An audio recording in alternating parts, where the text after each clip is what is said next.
Morning students. आज हमारा जो टॉपिक चलेगा वो चलेगा व्यापारिक फसलें। बीए सेकेंड ईयर हमारी जो क्लास है संसाधन भूगोल में अगला जो हमारा टॉपिक चलेगा खनिजों के बाद में वो चलेगा व्यापारिक फसलें। धान्य फसलें हमारी हो चुकी हैं। धान्य फसलों के बाद में जो हमारा अगला टॉपिक फसलों का है उसमें आपका व्यापारिक फसलें आएगी। ठीक है, खनिजों में हमने ईंधन खनिजों के बारे में पढ़ लिया है। ईंधन खनिजों के अलावा हमने जो धातु खनिज है उनके बारे में पढ़ लिया है जो हमारे लिए अति महत्वपूर्ण हैं, जिनमें कि हमारा लोहा, मैग्नीज और तांबा जो हमारा आता है उसके बारे में हमने पढ़ा। बाकी के जो दूसरे जो खनिज हैं हम उनको बाद के समय में उनको लेंगे। ठीक है, लेकिन जो हमारे लिए सबसे महत्वपूर्ण है अब वो आती है हमारी व्यापारिक फसलों में। किसमें आती है? व्यापारिक फसलों में। ठीक है, तो व्यापारिक फसलों के अंतर्गत हम बात करेंगे सबसे पहले कि व्यापारिक फसल क्या होती है और व्यापारिक फसलों के अंतर्गत हम कौन कौन सी फसलों को शामिल करते हैं। ठीक है, तो स्टार्ट करते हैं हमारी व्यापारिक फसलें। हेडिंग डली हुई है आपकी व्यापारिक फसलें। देखो, व्यापारिक फसलें कौन सी फसलें होती हैं? ये वे फसलें होती है, वह कृषि होती है जिसमें फसलें जो है लाभ कमाने के लिए लगाई जाती हैं, लाभ की प्राप्ति हो ऐसी फसलों को इसमें बोया जाता है। अब जैसे कि ऐसी फसलें कौन कौन सी हो सकती हैं? ऐसी फसलें आपकी जैसे कि कपास है। कपास है ना, कपास को हम उगाते हैं तो उगाने के बाद में कपास की जो गांठें होती हैं उनको हम दूसरे देशों में बेचते भी हैं और इसके अलावा दूसरे देशों से मंगाते भी हैं। तो आयात निर्यात दोनों ही करते हैं हम कपास का। छोटी रेशे वाली कपास हमारे भारत में उत्पादित होती है, जबकि बड़े रेशे वाली जो कपास है मिस्र, यूएसए वगैरह जैसे देशों से हमको आयात करनी पड़ती है, क्योंकि लंबे रेशे वाली जो आपकी कपास होती है सबसे उत्तम क्वालिटी की होती है। ठीक है, लेकिन छोटे रेशे वाली जो कपास है वो हमारे भारत में प्रचुर मात्रा में होती है, तो इसलिए हम उसका निर्यात भी करते हैं। गांठों के रूप में इनका व्यवसाय होता है। ठीक है, पोट या गांठ जो होती है उसके रूप में इनका व्यवसाय हमको देखने को मिलता है कपास का। तो आज हम जिसकी बात करेंगे वो होगी हमारी सबसे पहले कपास। ठीक है, कपास की हम बात करेंगे तो हेडिंग डाल देते हैं कपास। ठीक है, कपास की फसल के बारे में हम अध्ययन करेंगे आज। अब देखिए, कपास क्या है? एक रेशेदार फसल है। किस प्रकार की फसल है? रेशेदार।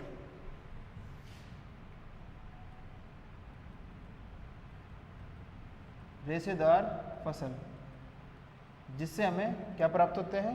रेशे प्राप्त होते हैं, कपास की गांठ प्राप्त होती है, जिससे फिर हम क्या बनाते हैं? वस्त्र वगैरह, कपड़ा वगैरह बनाते हैं ना। तो इसलिए कपास हमारी महत्वपूर्ण व्यापारिक फसल हो गई। उसके बाद में गन्ना जो हमारी व्यापारिक फसल आती है, रबर वगैरह वो हमारे व्यापारिक फसलों के अंतर्गत आते हैं। ठीक है, तो ये हमारी मुख्य रूप से व्यापारिक फसलों के अंतर्गत आने वाली फसलें हैं, जिनमें से आज हम एक का अध्ययन करेंगे। सबसे पहले कपास का। किसका करेंगे? कपास का। ठीक है, तो देखिए कपास कैसी फसल है? रेशेदार फसल होती है। रेशेदार फसल होती है जिसका उपयोग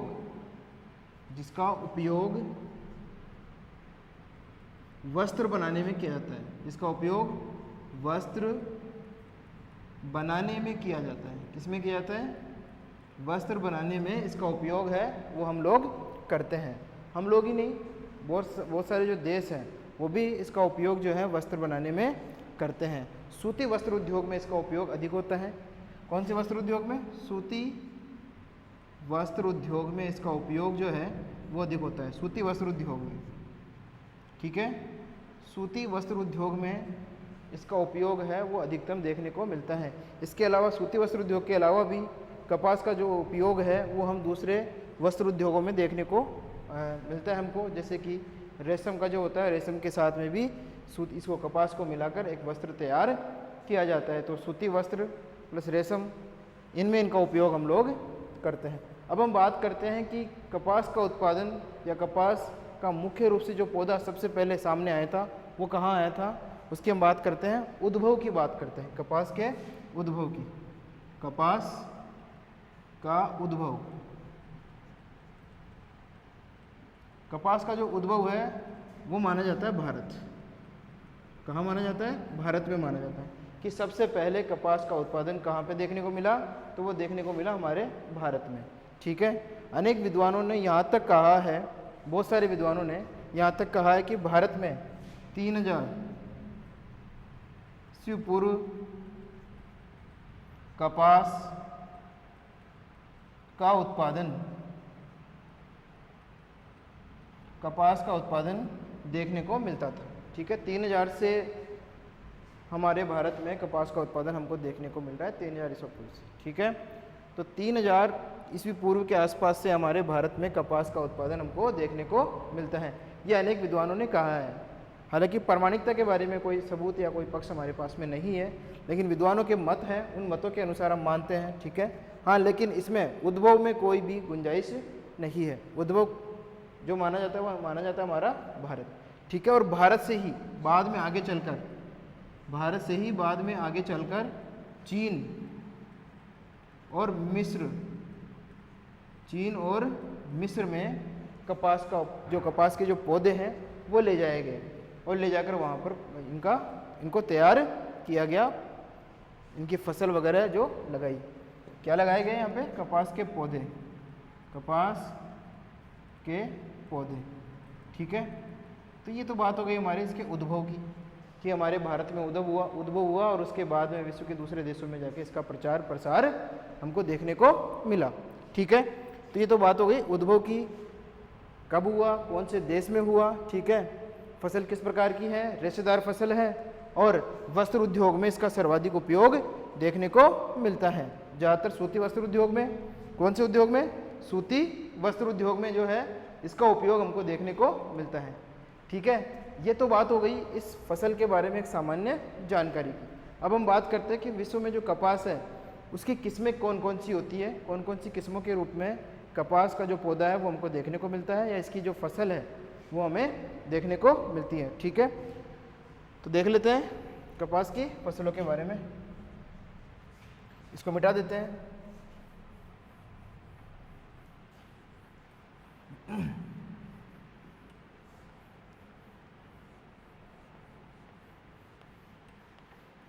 चीन और मिस्र और उसके बाद में पूरे विश्व में कपास का जो प्रचार और प्रसार है वो फैल गया। ठीक है, अब हम बात करते हैं कपास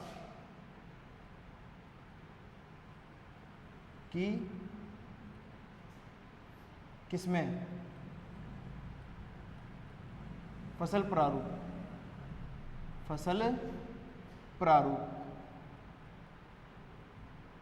ठीक है, कपास की किस्में या फसल प्रारूप की हम बात करेंगे सबसे पहले। तो सबसे पहले जो आती है वो आती है लंबे रेशे वाली कपास। लंबे रेशे वाली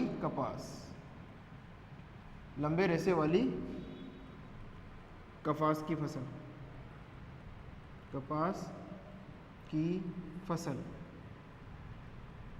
ठीक है, ये हमारी पहले नंबर की किस्म है कपास की।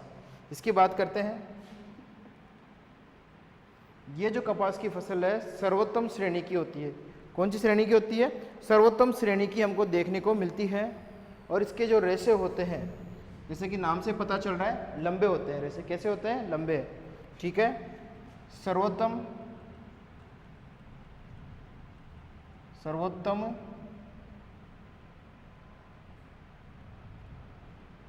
प्रकार की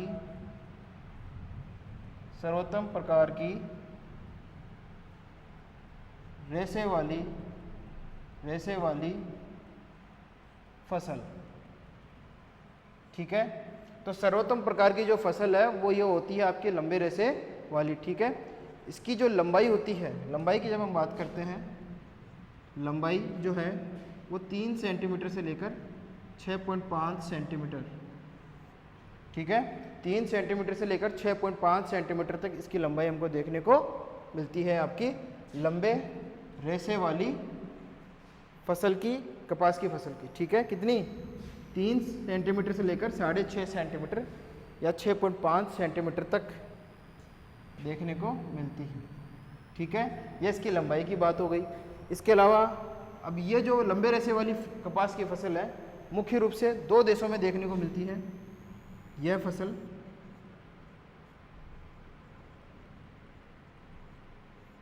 यूएसए और मिस्र, इन 2 देशों में देखने को मिलती है मुख्य रूप से। यूएसए में और मिस्र में। मिस्र में कहाँ पे? नील नदी के डेल्टाई भाग में। ठीक है, लंबे रेशे वाली जो कपास की फसल है या लंबे रेशे वाली जो फसल है उसका उत्पादन यहाँ पे देखने को मिलता है। ठीक है। नंबर 2, दूसरे नंबर की जो हमारी कपास की फसल आती है वो आती है मध्यम रेशे वाली कपास की फसल। ठीक है, इसकी बात करते हैं हम। मध्यम रेशे वाली कपास की फसल, मध्यम रेशे वाली कपास की फसल। ठीक है, सबसे पहले हम बात करेंगे इसकी लंबाई की। इसकी बात करेंगे लंबाई। कपास की फसल की लंबाई जो है वो देखने को मिलती है 2.20 से 3 सेंटीमीटर के मध्य। मध्यम रेशे वाली जो कपास है उसकी जो लंबाई है रेशों की लंबाई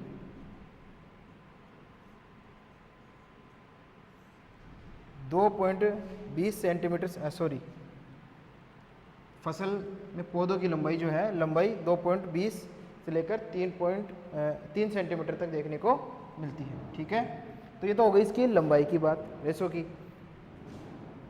इसकी विशेषता क्या है मध्यम रेशे वाली कपास की, कि इसको रेशम के साथ मिलाकर वस्त्र बनाया जाता है। किसके साथ मिलाकर? रेशम के साथ में। तो देखिए, रेशम के साथ मिलाकर, रेशम के साथ मिलाकर फसल तैयार की वस्त्र तैयार किए जाते हैं। वस्त्र तैयार किए जाते हैं। क्या तैयार किए जाते हैं? वस्त्र। ठीक है, ये हो गई हमारी मध्यम रेशे वाली कपास की फसल।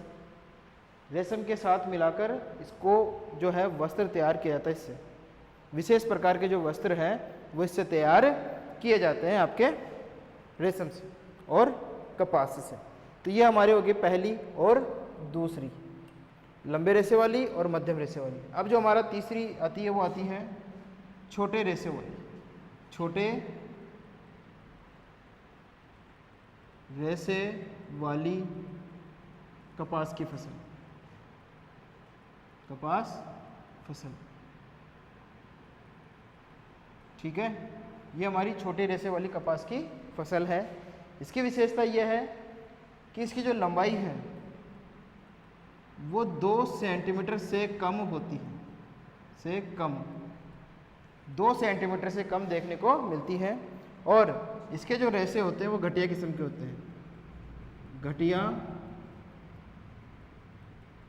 किस्म की कपास। ठीक है, सर्वाधिक उत्पादन की बात करेंगे तो हमारे भारत में होता है। इसका कहाँ होता है? भारत में उत्पादन। ठीक है, भारत में इसका उत्पादन होता है। इस प्रकार जो है हमारी कपास की किस्में हैं जो हमको पूरे विश्व में देखने को मिलती है। 3 प्रकार की कपास। कितने प्रकार की? 3 प्रकार की जो कपास है वो हमको देखने को मिलती है आपकी। ठीक है, तो ये बात हो गई हमारी कपास की किस्मों की। अब कपास की किस्मों के बाद में हम बात करेंगे कपास फसल के लिए आवश्यक भौगोलिक दशाओं की।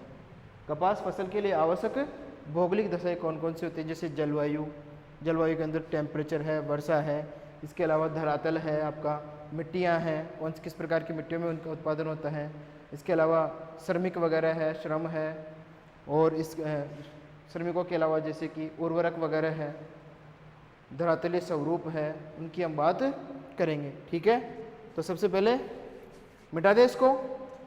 लंबे रेशे वाली, ध्यान से सुन ले, एक बार दोबारा से रिपीट कर देता हूँ। लंबे रेशे वाली, मध्यम रेशे वाली और छोटे रेशे वाली, ये 3 प्रकार की किस्म पूरे विश्व में देखने को मिलती है। लंबे रेशे वाली सबसे उत्तम श्रेणी की कपास है, मध्यम श्रेणी की कपास मध्यम रेशे वाली, और सबसे घटिया किस्म की छोटे रेशे वाली। लंबे रेशे वाली जो है वो आपकी, इसकी जो लंबाई होती है 3 सेंटीमीटर से लेकर 6.5 सेंटीमीटर तक इसकी लंबाई देखने को मिलती है।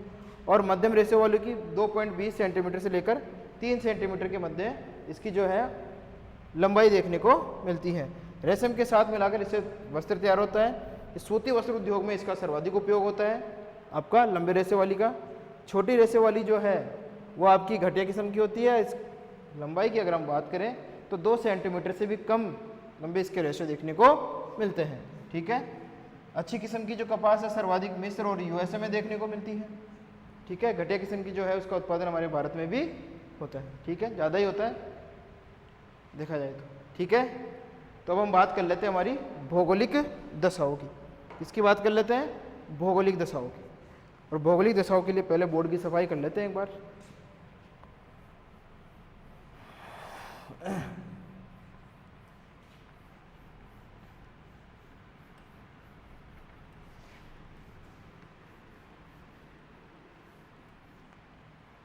ठीक है, देखिए आवश्यक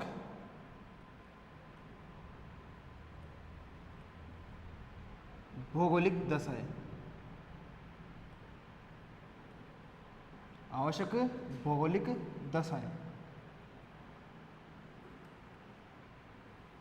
ठीक है, तो आवश्यक भौगोलिक दशाएं देखते हैं। पहले तो हम बात करेंगे कि जलवायु की बात करेंगे। तो जलवायु, कौन सी जलवायु में इसका पौधा है वो विकसित होता है, तो वो होता है उपोष्ण कटिबंधीय जलवायु में। उपोष्ण कटिबंधीय, उपोष्ण कटिबंधीय जलवायु का पौधा है आपका कपास। जलवायु का पौधा, ठीक है, उपोष्ण कटिबंधीय जलवायु का पौधा है आपका कपास का पौधा। ये तो बात हो गई इसके कौन सी जलवायु में उत्पादित होता है उसकी। अब हम बात करते हैं कि इसका जो विस्तार है हमारे ग्लोब में या हमारी पृथ्वी में कितने डिग्री अक्षांशों के मध्य देखने को मिलता है, उसकी हम बात कर लेते हैं। देखिए इसका जो विस्तार है, विस्तार की बात करें तो 40 डिग्री उत्तरी अक्षांश से लेकर उत्तरी अक्षांश से 30 डिग्री दक्षिणी अक्षांशों के मध्य है। दक्षिणी अक्षांशों के मध्य,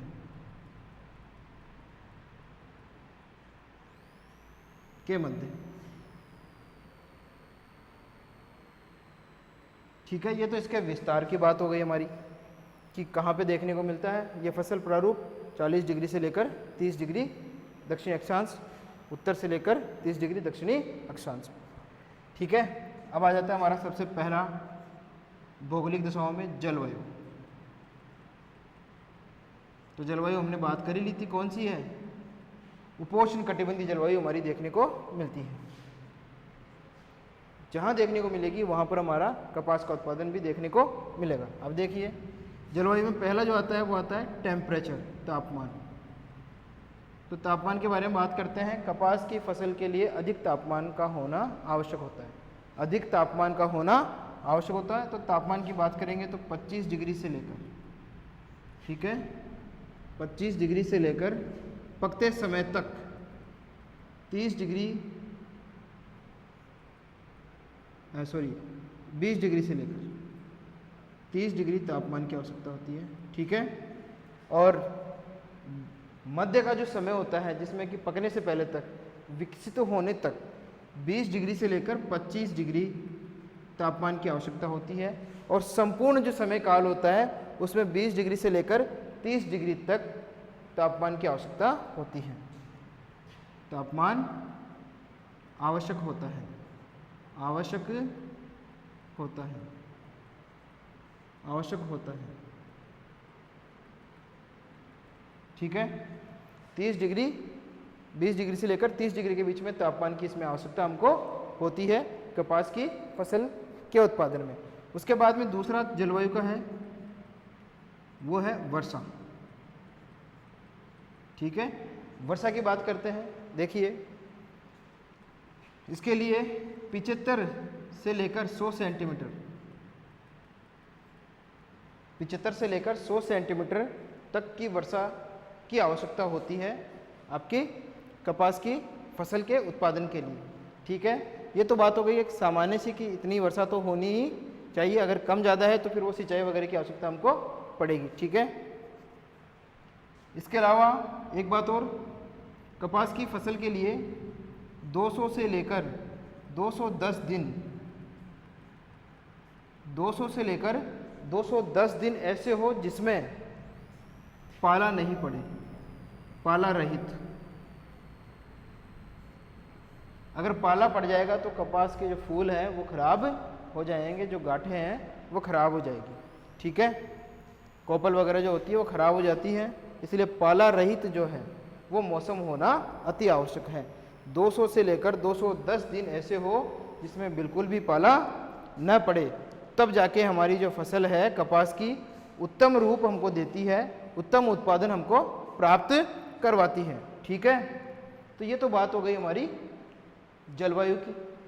अब जलवायु के बाद में जो हमारा आता है 200 से लेकर 210 दिन पाला रहित इसमें, ठीक है। ये जलवायु के बाद में जो आती है हमारी वो आती है मिट्टी। क्या आती है? मिट्टी की बात कर लेते हैं। साधारण सी बात है, हमने पढ़ा भी है, बहुत बार पढ़ा होगा आप लोगों ने भी, छोटी क्लासों से लेकर अब तक इतनी क्लासें पास की है, कि कपास का जो उत्पादन है वो काली मिट्टी में देखने को मिलता है। कौन सी मिट्टी में देखने को मिलता है? काली मिट्टी में सर्वाधिक उत्पादन इसका देखने को मिलता है। इसीलिए हमारे भारत में सर्वाधिक कपास का उत्पादन कहाँ होता है? महाराष्ट्र वाला भाग जो है, दक्कन का जो प्रायद्वीप पठारी भाग हमारा है वहाँ पे उत्पादन अधिक देखने को मिलता है, ठीक है।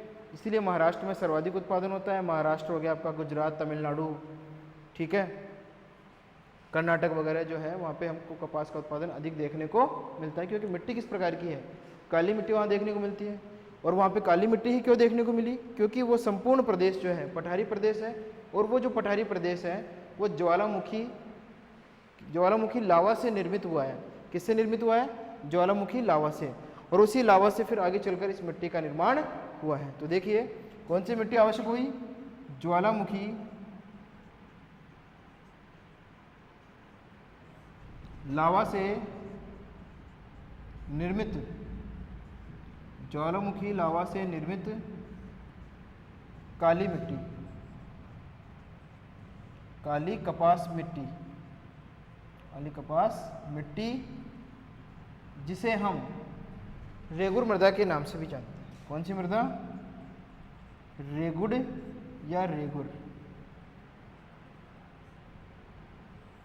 मृदा के नाम से भी हम जानते हैं।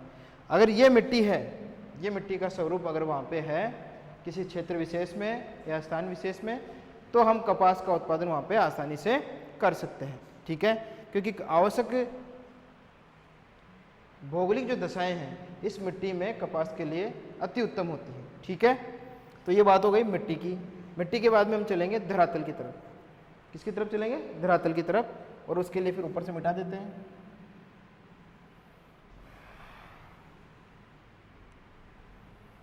चलते हैं, तीसरा जो हमारा टॉपिक है वो है हमारा धरातल।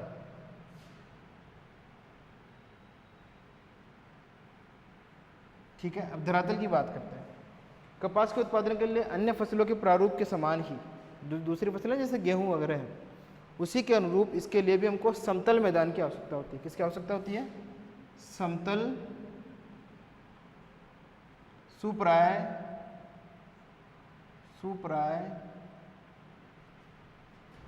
समतल, सुप्राय और समान ढाल वाला मैदान, समान ढाल वाला मैदान, ठीक है। सुप्रवाहित मैदान जिसकी बात करेंगे हम, सुप्रवाहित मैदान अगर है तो वो कपास के लिए अति उत्तम है, क्योंकि जो पानी है वो भी रुकता नहीं है, चला जाता है। वर्षा का पानी जो होता है जड़ों में नहीं बैठता है पौधे की में। और इसके अलावा कपास का उत्पादन कौन सी फसल में आ रहा है? ये आ रहा है आपका व्यापारिक फसल में। तो व्यापारिक फसल में जब इसका उत्पादन आता है कपास का, तो इसमें बड़ी मशीनों का उपयोग किया जाता है। किनका उपयोग किया जाता है? बड़ी मशीनों का। और मशीनों के साथ में परिवहन के साधनों का उपयोग भी इसमें करना पड़ता है। गांठें वगैरह है, जब तैयार हो जाता है कपास, तैयार होने के बाद में गांठों के रूप में उसको इकट्ठा किया जाता है। एक गांठ जो होती है वो 170 किलोग्राम के लगभग होती है, 170 किलो की मानी जाती है एक गांठ। तो इनको क्या है, आसानी से ले जाया लाया नहीं जा सकता, इसके लिए परिवहन के साधनों की आवश्यकता पड़ती है।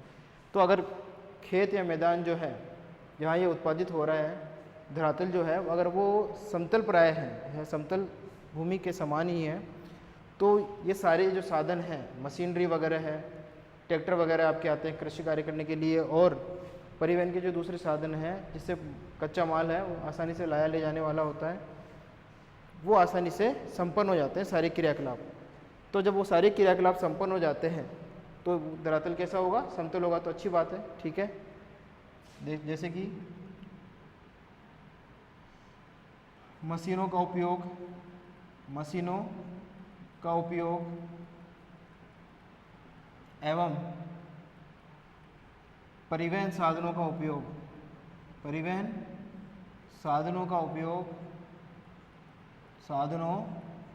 उपयोग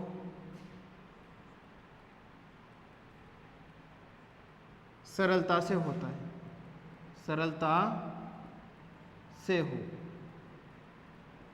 ठीक है। अगर मैदान अगर समतल है तो ये सारे मशीनी कार्यकलाप जो है, परिवहन व्यवस्था जो है वो सुचारू रूप से चल पाएगी उस प्रदेश में, उस क्षेत्र में जहाँ पे कपास का उत्पादन हो रहा है, ठीक है। तो ये बात हो गई हमारे धरातल की। धरातल के बाद में जो चौथा आता है वो आता है हमारा उर्वरक। क्या आता है, उर्वरक। वे कृषि कार्य कर रहे हैं, उत्पादन कर रहे हैं, लाभ कमाने के लिए कर रहे हैं, तो उत्पादन बढ़ाते भी हैं। और उत्पादन कैसे बढ़ता है, उर्वरकों के माध्यम से बढ़ता है। अब कौन कौन सी, जैसे कि खाद वगैरह है, तो देखिए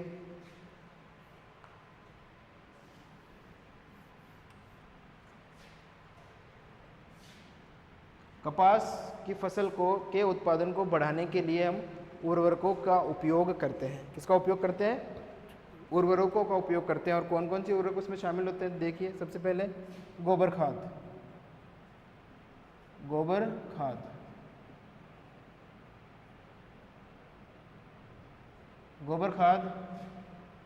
गोबर खाद के अलावा सल्फेट, सुपर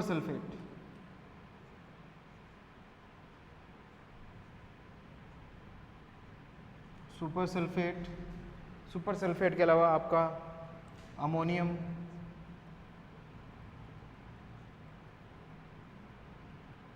सल्फेट,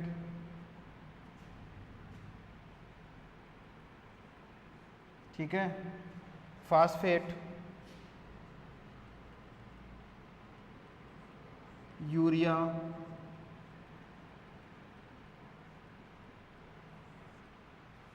इस प्रकार के जो आपके उर्वरक है वो आपकी कपास की फसल में आवश्यक होते हैं। गोबर खाद डाल दिया, सुपर सल्फेट डाल दिया, अमोनियम सल्फेट है वो डाल दिया, और इसके अलावा यूरिया जो है वो भी इसमें हम डाल देते हैं। तो इस प्रकार जो है वो हमारे उर्वरक तैयार होते हैं, और उर्वरक जो है वो आपकी फसल के उत्पादन को बढ़ा देते हैं। किसको बढ़ा देते हैं, उत्पादन को बढ़ाते हैं। जैसे कि हरित क्रांति में हमने उपयोग किया था इन्हीं रासायनिक उर्वरकों का, किया था ना, रासायनिक उर्वरकों का उपयोग, ठीक है। तो ये बात हो गई हमारे उर्वरकों की। उसके बाद में जो अगला हमारा टॉपिक आता है इसी में, वो आता है श्रमिक। तो श्रमिक की बात कर लेते हैं हम।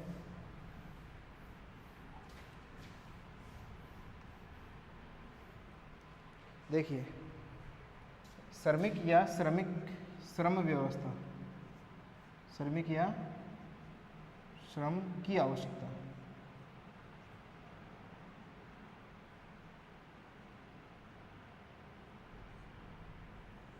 ठीक है। देखिए खेतों की जुताई करने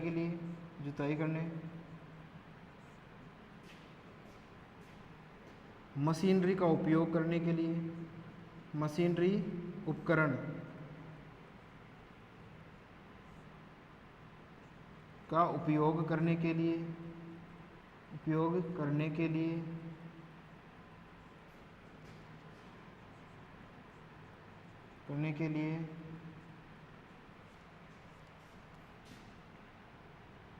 फसल बुआई के समय,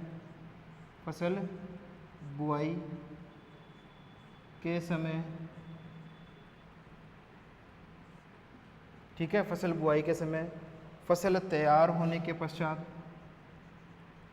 फसल तैयार होने के पश्चात और गांठें बांधने के लिए, गांठें तैयार करने हेतु हमें श्रमिकों की आवश्यकता होती है। किनकी आवश्यकता होती है? श्रमिकों की या श्रम की आवश्यकता होती है। और वो अगर हमारे पास में सस्ता उपलब्ध हो जाता है तो हम कपास का उत्पादन हमारा है वो अधिक लाभ के लिए प्राप्त कर सकते हैं या अर्जित कर सकते हैं, लाभ अधिक प्राप्त कर सकते हैं। ठीक है। और श्रमिक व्यवस्था कहाँ देखने को मिलेगी आपको? ज़्यादा श्रमिक जो व्यवस्था है वो आपको देखने को मिलेगी उन प्रदेशों में जहाँ जनसंख्या प्रारूप, किसका प्रारूप? जनसंख्या जो प्रारूप है वो अधिक देखने को मिलता है। जनसंख्या प्रारूप है अगर वो अधिक है तो वहाँ पे हमको श्रमिकों की जो है आवश्यकता आसानी से प्राप्त हो जाती है। तो ये तो बात हो गई हमारी आवश्यक भौगोलिक दशाओं की। ठीक है। मुख्य रूप से 5 आवश्यक भौगोलिक दशाएं हैं आपके कपास उत्पादन के लिए। सबसे पहले जलवायु आती है, जलवायु में टेम्परेचर और आपका वर्षा जो रेनफॉल है वो आता है। दूसरे नंबर पे जो आपकी आती है वो आती है मिट्टियाँ, मिट्टियों के बाद में आपका आता है धरातल का स्वरूप। चौथा जो आपका आता है वो आता है आपका उर्वरक, क्या आता है? उर्वरक। और उसके बाद में श्रमिक जो व्यवस्था है वो हमको देखने को मिलती है इन भौगोलिक दशाओं में। किसकी भौगोलिक दशाओं में? कपास की भौगोलिक दशाओं में। ठीक है।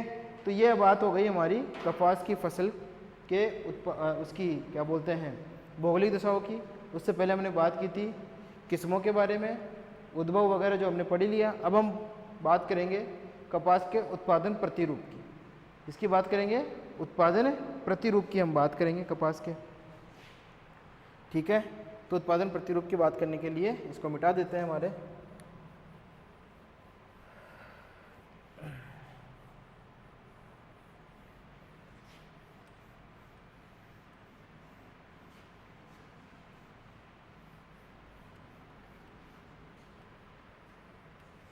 और हेडिंग डाल देते हैं उत्पादन प्रतिरूपों से। कपास का विश्व उत्पादन प्रतिरूप, विश्व उत्पादन प्रतिरूप। ठीक है। तो हम नंबर ले लेते हैं देशों का कि कौन कौन से देशों में जो है कपास का उत्पादन देखने को मिलता है।